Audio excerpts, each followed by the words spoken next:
이 시간에 우리에게 주시는 하나님 말씀은 로마서 13장 13절로 14절입니다. 낮에와 같이 단정히 행하고 방탕하거나 술 취하지 말며 음란하거나 호색하지 말며 다투거나 시기하지 말고 오직 주 예수 그리스도로 옷 입고 정욕을 위하여 육신의 일을 도모하지 말라. 아멘. 이 시간은 오늘 읽어드린 본문 말씀을 가지고 자다가 깰 때라고 하는 제목으로 하나님의 말씀을 전해 올려드리겠습니다. 우리 그리스도인들은 예수님의 재림과 초림 사이에 살고 있습니다. 우리는 재림하시는 종말의 때를 바라보며 살아가고 있습니다. 바울 사도는 로마서 13장 11절에 또한 너희가 이 시기를 알거니와 자다가 깰 때가 벌써 되었으니 이는 이제 우리의 구원이 처음 믿을 때보다 가까웠음이라고 했습니다.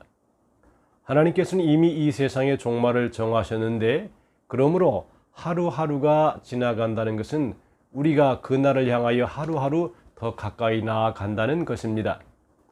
하나님의 종말론적인 그날은 점점 가까워지고 있습니다. 그러므로 이 시기를 알아야 한다는 것입니다. 이 시기는 어떤 특별한 시점을 이야기하는 것이 아니라 우리가 살고 있는 기간을 의미합니다. 사람들은 세상의 종말에 대하여 많은 관심을 갖습니다.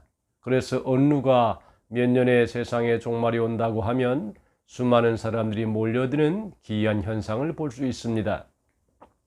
매일 삶에서 예수께서 재림하실 것을 기대하며 산다면 그 삶은 그리스도를 닮아가는 삶이 될 수밖에 없을 것입니다. 오늘이든 내일이든 맑은 하늘에 구름만 껴도 주님이 오실 것을 기억하면서 생각하는 사람은 생활이 성화될 수밖에 없다는 것입니다. 그래서 우리가 이 세상을 살아갈 때에 세상에 많은 사람들이 다가오는 그날에 대해서 별로 무관심한 사람들이 있습니다. 불신앙인들이라고 할 수 있지요. 노아 시대의 사람처럼 사람들은 하나님께서 정하신 최후의 그날이 순간순간 다가오고 있음에 대해서 무관심하다고 볼 수 있습니다. 그러나 우리 그리스도인들은 반드시 그때가 있음을 바라보고 오늘을 준비하며 살아야 하겠습니다. 예수님은 종말에 대해서 말씀을 하시면서 오직 하나님만이 그날을 아신다고 강조하셨습니다. 마태복음 24장 36절에 보면 그러나 그날과 그때는 아무도 모르나니 하늘의 천사들도 아들도 모르고 오직 아버지만 아신다고 말씀했습니다. 노아의 때와 같이 세상은 계속될 것입니다. 그리고 하나님의 역사의 간섭에 대한 그 어떤 관심도 없이 사람들은 내일의 삶을 살 것입니다. 노아의 때의 사람들은 하나님에 대하여 무관심하였고 그 결과 그들은 그 값을 치르고 말았습니다. 노아와 그 가족은 다 물에서 구원받았지만 그 외의 사람들은 다 수장돼 버리고 말았다는 것입니다. 그리고 어떤 이들은 구원을 받을 것이고 어떤 이들은 버려둠을 당하게 될 것이라고 하는 것입니다. 마태복음 24장 41절에 두 여자가 맷돌질하고 있음에 한 사람은 데려가고 한 사람은 버려둠을 당할 것이라고 말했습니다. 또한 복음서는 주님의 날에 대한 믿음으로 살아가는 이들이 구원함을 받을 것임을 말씀합니다. 마태복음 10장 22절에 또 너희가 내 이름으로 말미암아 모든 사람에게 미움을 받을 것이나 끝까지 견디는 자는 구원을 얻으리라고 했습니다. 그들은 마치 내일이 우리에게 주어지지 않을 것처럼 생각하며 사는 이들입니다. 즉 그들은 하나님께서 우리의 주님이시요 그분이 온 인류의 역사를 반드시 심판하실 것임을 믿는 이들입니다. 마태복음 24장 41로 44절에 그러므로 깨어있으라. 어느 날에 너희 주가 임할는지 너희가 알지 못함이니라. 너희도 아는 바니 만일 집주인이 도둑이 어느 시간에 올 줄 알았다면 깨어있어 그 집을 뚫지 못하게 하였으리라. 이러므로 너희도 준비하고 있으라. 생각지 않은 때에 인자가 오리라고 했습니다. 그리스도인들은 이러한 종말의 시기를 바라보고 알아야 하며 깨어 근신하여 주님 맞을 준비를 하여야 할 것입니다. 구원이 처음 믿을 때보다 더 가까웠고 단축되어졌음을 얘기하는 것입니다.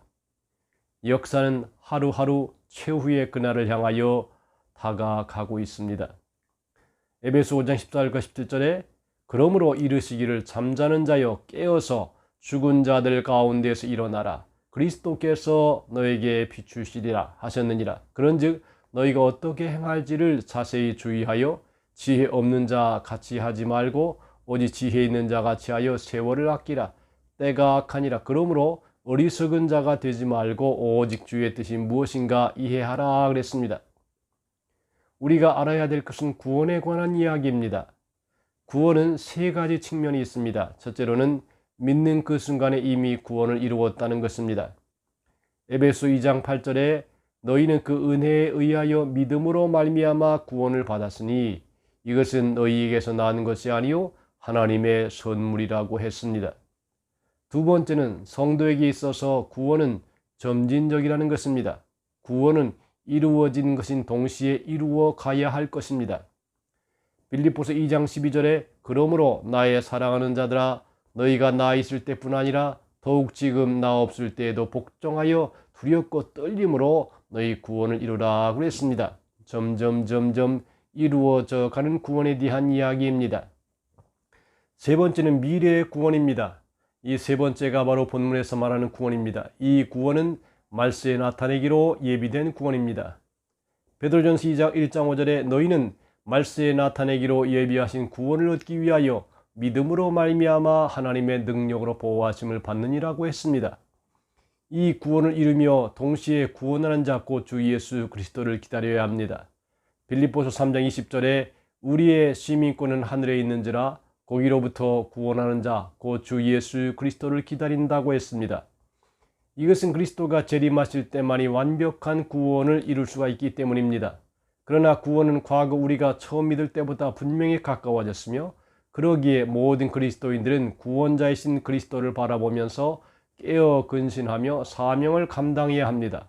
자다가 깰 때가 벌써 되었다고 성경은 얘기합니다. 때라는 것은 시기와 달리 어떤 시점을 의미하는 것입니다. 바로 지금 이 순간이 그리스도인에게 있어서 자다가 깰 순간이라는 것입니다.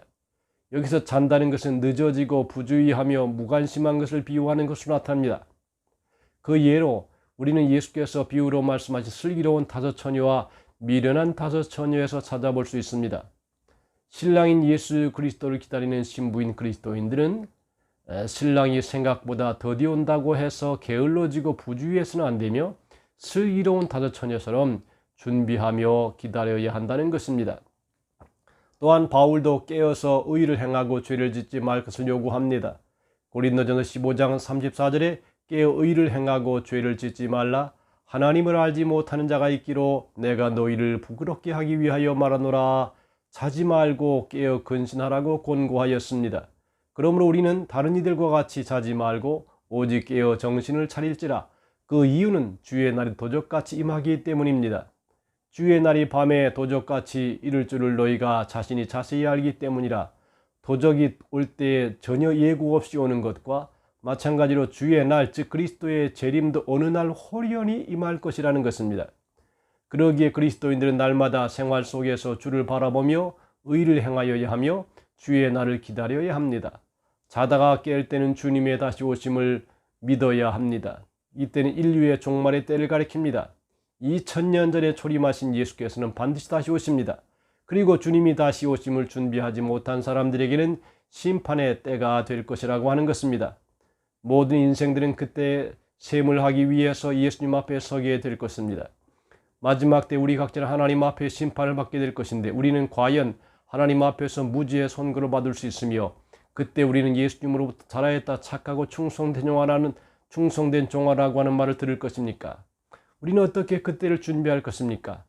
로마서 13장 12절에 밤이 깊고 낮이 가까웠으니 그러므로 우리가 어두움의 일을 벗고 빛의 갑옷을 입자고 했습니다. 어두움의 일이란 어두움 속에서만 할 수 있는 일, 낮에 드러내기에는 부끄러운 일 등을 가리킵니다. 바울 사도는 우리가 믿기 이전에 세상에서 살면서 꺼리낌 없이 행하던 이러한 과거의 모든 어두운 일들을 이제는 온전히 벗어나야 한다고 말합니다. 우리가 잠자리에서 일어나 잠옷을 훌훌 벗어버리듯 이 어두움의 행위들을 제거하라는 것입니다. 주님은 바울을 통해서 자다가 깰 때가 되었으니 낮에와 같이 단정히 행하라고 말씀하십니다. 낮에와 같이 단정히 행하고 방탕하거나 술 취하지 말며 음란하거나 호색하지 말며 다투거나 시기하지 말고 그리스도인들은 자신의 삶이 빛 가운데 사는 사람답게 거룩한 아름다움을 갖고 살아라고 하는 것입니다. 단정이란 좋은 모양, 행실, 태도를 말합니다. 그러므로 바울은 또 다른 표현에 의하면 낮에와 같이 단정한 삶, 모든 착함과 의로움과 진실함으로 사는 삶을 의미합니다. 빛의 열매는 모든 착함과 의로움과 진실함에 있습니다. 주님은 바울을 통해서 자다가 깰 때가 되었으니 오직 주 예수 그리스도로 옷 입으라고 말씀합니다. 오직 우리 주 예수 그리스도로 옷 입고 정욕을 위하여 육신의 일을 도모하지 말라고 했습니다. 성도들은 항상 그리스도로 옷 입어야 합니다. 예수 그리스도는 우리에게 지혜와 거룩함과 의로움과 구속함이 되십니다. 30년이 넘도록 방탕한 삶을 살던 어거스틴은 어느 날 아이들의 노래 가사에 집어들고 읽어라 하는 가사의 소리를 듣다가 그것이 하나님의 음성인 줄 알고 성경을 펼쳤습니다. 그때 오늘 본문 로마서 13장 13절로 14절 읽게 되었습니다. 그리고 모든 육신의 일을 벗어버리고 영적인 잠을 깨게 되었습니다. 지금은 예수님의 재림이도 임박할 때입니다. 그러므로 우리들은 주님을 맞이하기 위해 영적인 잠에서 깨어나 무뎌진 영적 감각을 날카롭게 하고 세상에서 빛의 자녀로 살아가야 합니다. 이제는 더 이상 잠시 후에 얼마 후에라고 말해서 안 됩니다. 지금 이 시간이 바로 오직 주 예수 그리스도로 옷 입는 온전한 그리스도인이 되어야 한다는 것입니다. 주님 다시 오실 날이 점점 가까워지고 있고 자다가 깰 때가 벌써 되었다고 합니다. 우리 모두가 어둠의 일을 벗고 낮에와 같이 단정히 행하고 주 예수 그리스도 옷 입는 그러한 삶을 살아야 되겠습니다. 여러분, 우리는 역사적인 종말과 더불어서 개인적인 종말도 무시할 수 없습니다. 어떻게 보면 우리 모두는 개인적인 종말을 잘 준비해야 역사적인 종말도 맞이할 수 있지 않나 보는 것입니다. 개인적인 종말은 모두에게 다가옵니다. 예고 없이, 그리고 어느 순간에, 그리고 우리가 의식하지 못할 순간에 매 개인적인 종말은 다가옵니다.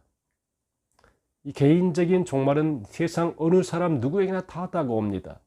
중요한 것은 개인의 종말을 잘 준비해서 하나님 앞에 설 때 부끄러움이 없는 그런 삶을 살아야 역사적인 종말도 아름답게 맞이할 수 있다는 것입니다. 우리 사랑하는 성도 여러분들, 우리가 신앙적인 알파와 오메가도 중요합니다. 삶의 오늘의 시작과 끝도 중요합니다. 삶을 순간순간 주와 동행해서 하나님이 기뻐하는 귀한 뜻대로 우리 모두가 살아감을 통해서 주 앞에도 영광을 돌리고 사람들에게도 귀히 여김받는 삶을 사시게 되기를 주님의 이름으로 축복합니다. 아멘.